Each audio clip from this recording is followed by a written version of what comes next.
Hi everyone, today I want to talk about why TikTok is not your doctor.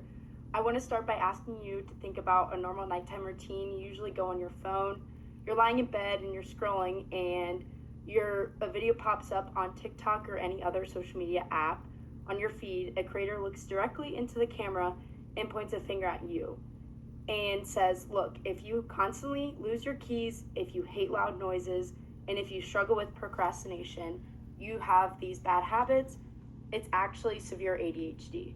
Naturally, you pause. You look down at your hands, you scroll through comments where literally tens of thousands of people are typing these things like, oh my God, this is me, or I feel so seen right now.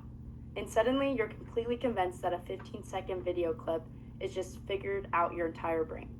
It makes you wonder, why have our social media feeds suddenly turned into virtual doctor offices? As freshmen, every single one of us is dealing with an insane number of transitions all at once. We've moved away from home, we're trying to figure out how to manage a much harder class schedule, and we're dealing with high levels of stress every day. Because our reality and our algorithmic feeds are completely flooded with mental health and wellness content. Now, don't get me wrong, it's an absolute amazing thing that our generation talks about our feelings and breaks down the historic stigma around mental health. But we've hit a weird, dangerous turning point where we're letting an automated smartphone app diagnose our psychiatric conditions. After deeply researching peer-reviewed medical journals, communication theories, and media psychology reports for this project, I've realized that algorithmic self-diagnosis is doing more harm than it is good. Today, I want to talk about why TikTok is not your doctor, specifically by looking at engagement-driven algorithms, oversimplifying medicine. The real-world dangers is misdiagnosing yourself. And how can we access legitimate professional help right here on our campus at James Madison University? Let's start looking at the actual technology powering your phone. According to a 2022 study by Dr. Min Soo, Social Media Recommendations, engines do not prioritize medical accuracy or clinical truth. They prioritize user engagement.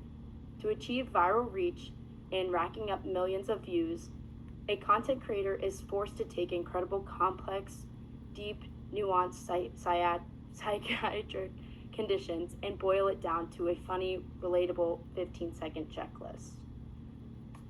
This breaks down and takes completely normal, universal human experiences like being occasionally distracted, feeling unmotivated on any day of the week, or experiencing temporary anxiety before a big exam.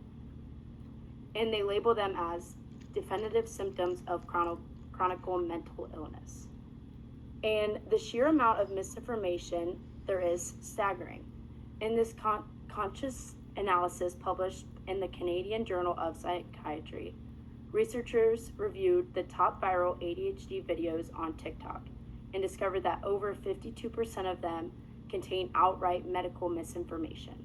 Yet, millions of college students are watching these clips every day and treating them as absolute, undeniable facts. We also have to open our eyes to the fact that this content isn't always coming from a place of pure empathy or community awareness.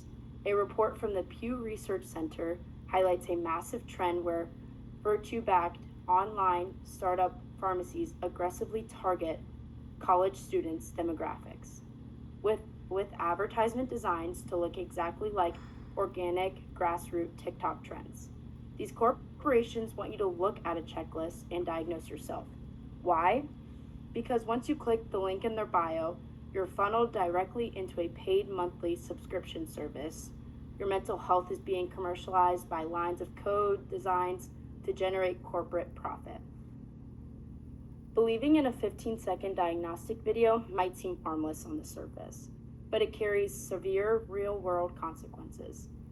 A trend report by the American Psychological Association warns that when young people rely on social media to self-diagnose, they completely bypass looking for a real professional medical care.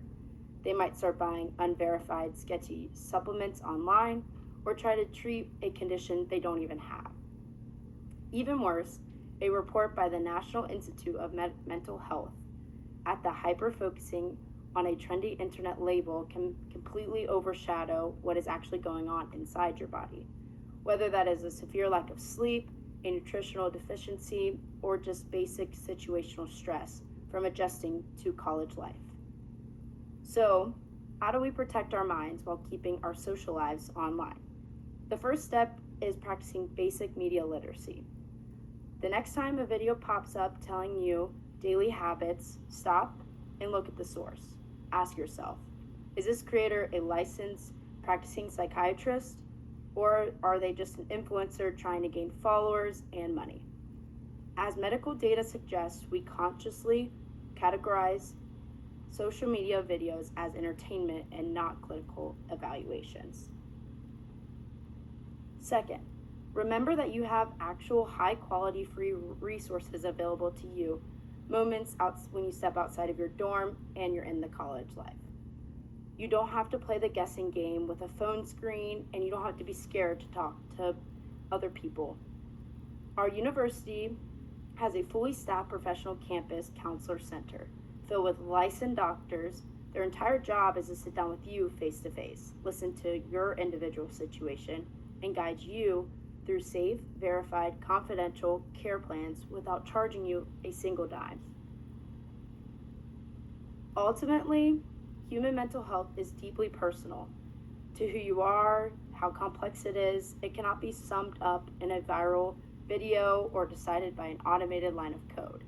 It completely is okay to relate to your content you see online, but let's leave the actual diagnosing to professionals who actually know what they're doing. Because the worst thing is, if you ever get into a situation like that online and you're so scared to talk to people, it's really sad how it can turn out, and the people online are very dark. I have some sources, and thank you.